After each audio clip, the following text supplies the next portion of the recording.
Le meilleur de la science et de la recherche en Europe, tout de suite dans Futuris. Je ne suis pas du tout effrayé, je veux le faire. Ce sera une nouvelle vie pour moi, je veux aller mieux pour pouvoir voir ma petite fille se marier. Et pour le moment, elle n'a que 7 ans. Après plusieurs attaques cardiaques et un triple pontage, Anthony Batchelor, 70 ans, est sur le point de se faire implanter un défibrillateur qui stimulera son cœur en cas d'arythmie. Les examens préopératoires sont très importants.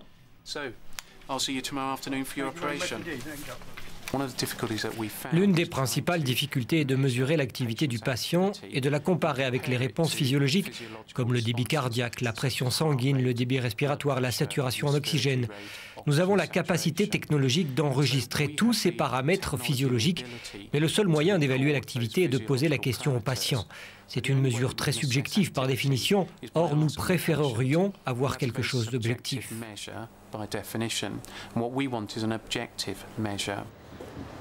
Ces données objectives de l'activité du patient peuvent être collectées à l'aide d'un nouveau dispositif développé à Codicote, au nord de Londres.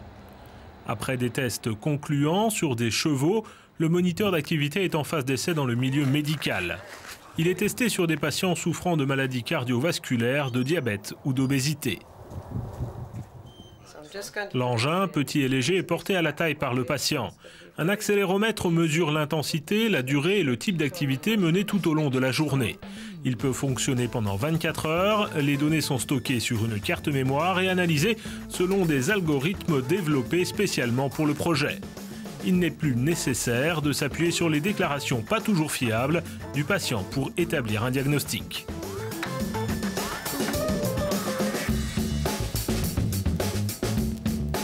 Le moniteur d'activité est l'un des nombreux outils développés dans le cadre du projet Healthy Aims, Objectif Santé en français, projet qui regroupe 25 partenaires de 10 pays différents.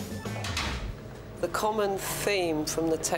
point de vue technologique, le thème commun est que nous utilisons des électrodes et des systèmes d'évaluation très simples qui peuvent être fabriqués à une échelle nanoscopique. Et on peut faire des systèmes microscopiques qui peuvent être implantés dans ou sur le corps humain sans causer de préjudice. On peut traiter des maladies que l'on n'envisageait pas de traiter avant.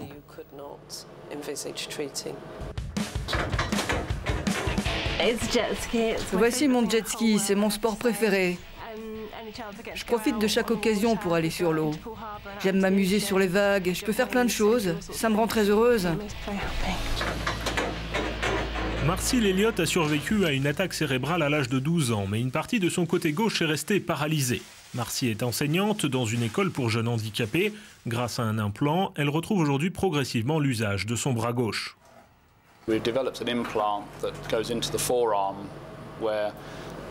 Nous avons développé un implant pour l'avant-bras avec 2 paires d'électrodes que l'on relie aux muscles et aux nerfs et qui ont 2 fonctions. Tout d'abord, tendre le poignet, puis ouvrir les doigts.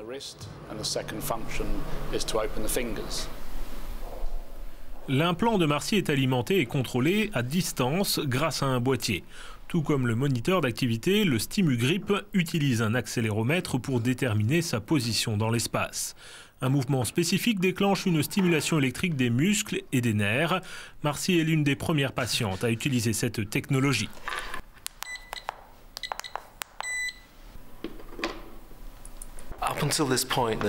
Jusqu'à très récemment, on pouvait faire très peu de choses pour un membre touché par une attaque. Cela a été laissé de côté par la profession médicale et les gens devaient faire avec. Nous avons désormais la possibilité d'offrir un traitement à des gens qui ne pouvaient plus utiliser leurs mains et c'est vraiment une première.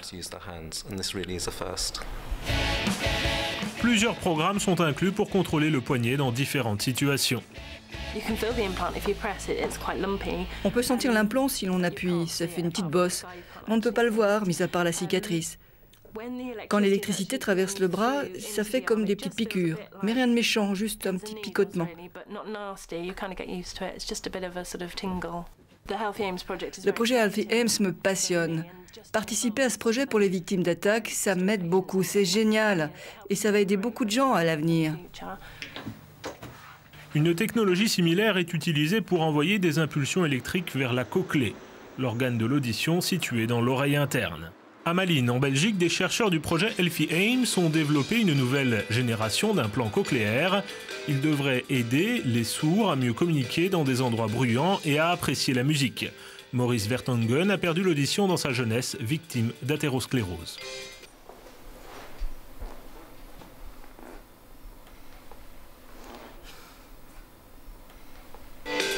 Les implants traditionnels lui sont presque inutiles. Ils lui permettent de comprendre plus ou moins la parole, mais au niveau du son, c'est très limité. Pendant 20 ans, je n'ai pas pu écouter de musique. Non pas que je n'entendais rien, mais je ne pouvais pas apprécier correctement la musique. L'implant a changé la vie de Maurice et celle de sa famille, ses grands-enfants et plus particulièrement sa femme, qui n'a plus besoin de l'assister constamment. Je suis une personne normale pour eux désormais. La différence est là. Le système est en deux parties, une prothèse auditive similaire aux prothèses traditionnelles et un implant cochléaire placé sous la peau. This external part, which is worn behind the ear, it contains the microphones, the sound processor, and also the... La partie externe portée derrière l'oreille contient un microphone, un processeur et des batteries. Cette prothèse communique avec l'implant qui contient un système électronique qui génère des impulsions.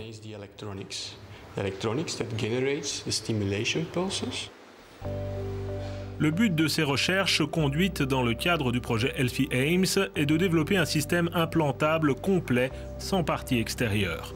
Dans cette optique, les chercheurs ont inventé une batterie implantable et amélioré les électrodes pour fournir une meilleure qualité du son et qui permet au système nerveux de mieux s'adapter.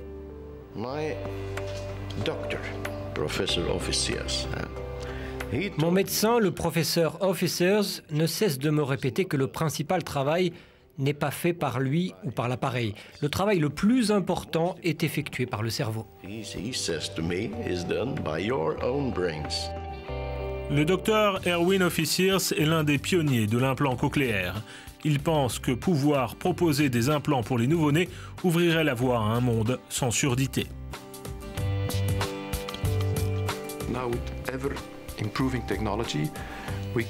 Aujourd'hui, avec une technologie toujours plus innovante, nous pouvons réaliser nos rêves. C'est comme quand Jules Verne imaginait aller au centre de la Terre ou dans l'espace, ou quand Léonard de Vinci dessinait des hélicoptères et des sous-marins. Bref, ces idées ne sont pas nouvelles, mais nos moyens technologiques le sont. Et bien sûr, le soutien financier de l'Union européenne nous permettra d'arriver à nos fins. C'est extrêmement important.